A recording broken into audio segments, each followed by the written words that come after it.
1990 के आखिर में एक ऐसा तूफान उठा जिसने दुनिया भर के बड़े बड़े सरमायादारों और इन्वेस्टर को लम्हों में सड़क पर ला खड़ा किया। लोगों ने न सिर्फ अपना पैसा गंवाया बल्कि अपने घर, नौकरियां, इज्जत और आने वाला मुस्तकबिल भी खो बैठे। ये कहानी है उस दौर की जब .com नाम का एक जादू पूरी दुनिया पर छा गया था। पहले उसी लफ्ज ने लोगों को रातों रात अमीर बना दिया और फिर यही उनकी बर्बादी का सबब बन गया। ये किस्सा है टेक्नोलॉजी की उस तूफान का जिसे आज हम .com बबल के नाम से जानते हैं। लेकिन अगर आप जरा गौर करें तो आज 2025 में कुछ ऐसा ही है। एक तूफान हमारे सामने तैयार खड़ा है। रोमा टेफी की वीडियो में एक बार फिर से हम आपको वेलकम करते हैं। प्यारे दोस्तों, हर बड़ी इनकलाब अंगेज तब्दीली हमेशा एक छोटी सी चिंगारी से जन्म लेती है। .com बबल की पहली चिंगारी एक कंप्यूटर प्रोग्राम जिसका नाम था मोज़ेक। सन 1993 में जब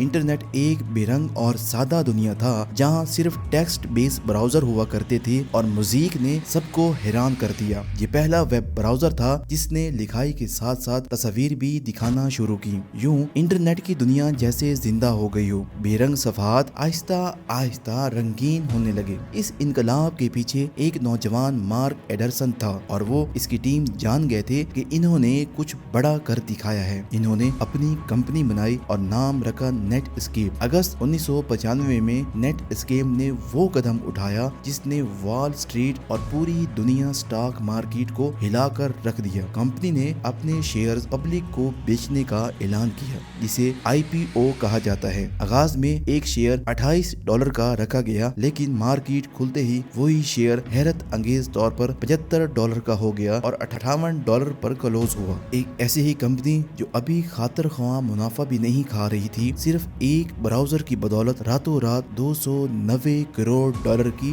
मालिक बन गई। और फायदा सिर्फ कंपनी को ही नहीं हुआ बल्कि वो इन्वेस्टर भी खुश हुए जिन्होंने $28 पर शेयर्स खरीदा था। उनकी इन्वेस्टमेंट एक ही दिन में डबल हो गई थी। दुनिया भर के सरमायाकारों के लिए ये एक वाजिया इशारा था, अगर किसी कंपनी के नाम के आखिर में .com हो तो उसकी वैल्यू आसमान को छू सकती है, चाहे कंपनी फिलहाल मुनाफा ना भी कमा रही हो। ये सोचकर एक नई लहर लेकर आई। प्रॉफिट नहीं, ग्रोथ ही सब कुछ है। और फिर क्या था, लोग हर उस कंपनी के शेयर्स खरीदने लगे जिसके आखिर में .com आता था। मकसद ये नहीं था कि कंपनी के मुनाफे से फायदा उठाया जाए बल्कि सिर्फ उसके शेयर्स की बढ़ती कीमत से मजे लूटे जाएं। यूं .com गोल्ड रश का आगाज हुआ। इंटरनेट कंप्यूटर बारिश के कतरों की तरह जन्म लेने लगे। वेंचर कैपिटलिस्ट आंखें बंद करके सरमाया लगा रहे थे। किसी ने पालतू जानवरों की अशिया बेचने के लिए pets.com बनाया, किसी ने फैशन स्टोर के लिए boot.com बनाया, बच्चों को खिलौनों के लिए eToys.com। हालात यहाँ तक पहुँच गए कि सिर्फ चंद सालों में 1999 में 457 कंपनियों ने अपने IPO लॉन्च किए, जिनमें ज्यादातर .com कंपनियां थी। उनके शेयर्स पहले ही दिन 80 से 90% तक ऊपर जा पहुंचे। ये वो वक्त था जब हर शख्स बिना सोचे समझे अमीर होने के ख्वाब देख रहा था। आम लोग जो स्टॉक मार्केट के बारे में कुछ नहीं जानते थे, अपनी जिंदगी भर की जमा पूंजी उन कंपनियों में झोंक रहे थे। उस दीवानगी को अमेरिकी फेडरल रिजर्व के चेयरमैन एलन ग्रीन स्पेन ने गैर बतकी जोश व खरोश कहा। इन्होंने खबरदार किया कि मार्केट लालच से भरी जा रही है और ये बबल किसी भी वक्त फट सकता है। लेकिन उस वक्त सबको फायदा हो रहा था, इसलिए उनकी बात पर कोई भी ध्यान नहीं दे रहा था। फोमो यानी फियर ऑफ मिसिंग आउट सब पर हावी था। कंपनियों की CEO खुद को सुपर स्टार समझने लगे थे। मिसाल के तौर पर boot.com ने फैशन के नाम पर भी तहाशा पैसा जला डाला, जबकि पक्सून ने लास वेगास में $16 मिलियन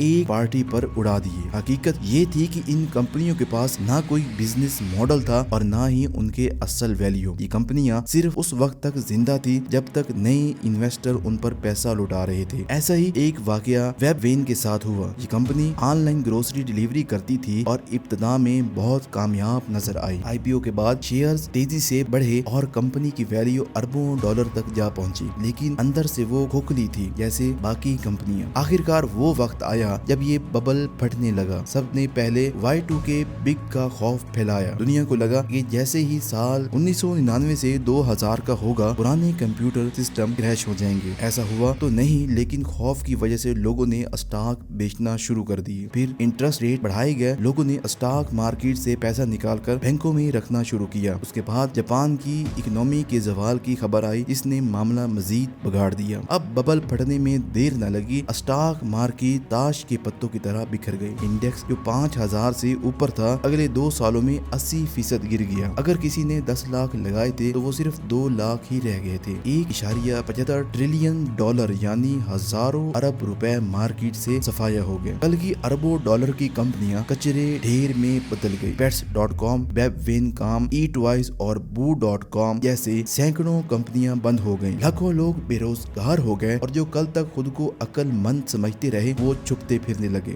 .com کا خواب ایک ڈراؤنے سپنے میں بدل گیا، لیکن انہیں راکھ کے ڈھیروں میں سے کچھ کمپنیاں زندہ بچ گئیں کیونکہ ان کے پاس ایک مضبوط بزنس ماڈل تھا۔ انہی میں سے کچھ کمپنیاں بعد میں دنیا پر راج کرنے لگی۔ ایکسپرٹس کا کہنا ہے کہ قصور صرف .com کمپنیوں کا نہیں بلکہ وہ بینک اور وینچر کیپٹلسٹس ذمہ دار ہیں جنہوں نے لالچ میں اس کو آگ میں بھڑکایا۔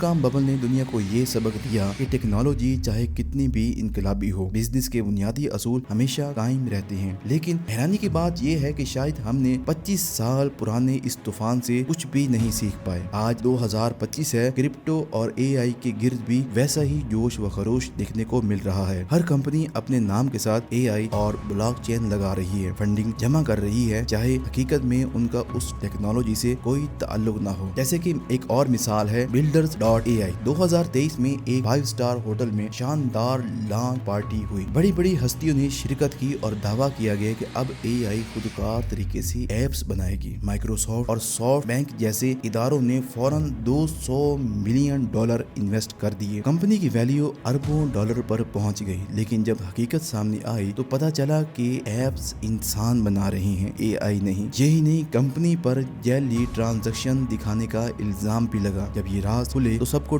.com ببل یاد آ گیا۔ آج بھی یہ کمپنی انویسٹیگیشن میں ہے۔ تو سوال یہ ہے، کیا ہم نے ہسٹری سے کچھ نہیں سیکھا یا ہم ایک نئے اور شاید پہلے سے بھی بڑے ببل کی طرف بڑھ رہے ہیں؟ اپنی رائے کامنٹس میں ضرور بتائیں۔ امید ہے کہ روما ٹی وی کی ویڈیو آپ کو پسند ضرور آئے گی۔ اسے لائک کریں، شیئر کریں اور اگلی ویڈیو تک کے لیے اللہ حافظ۔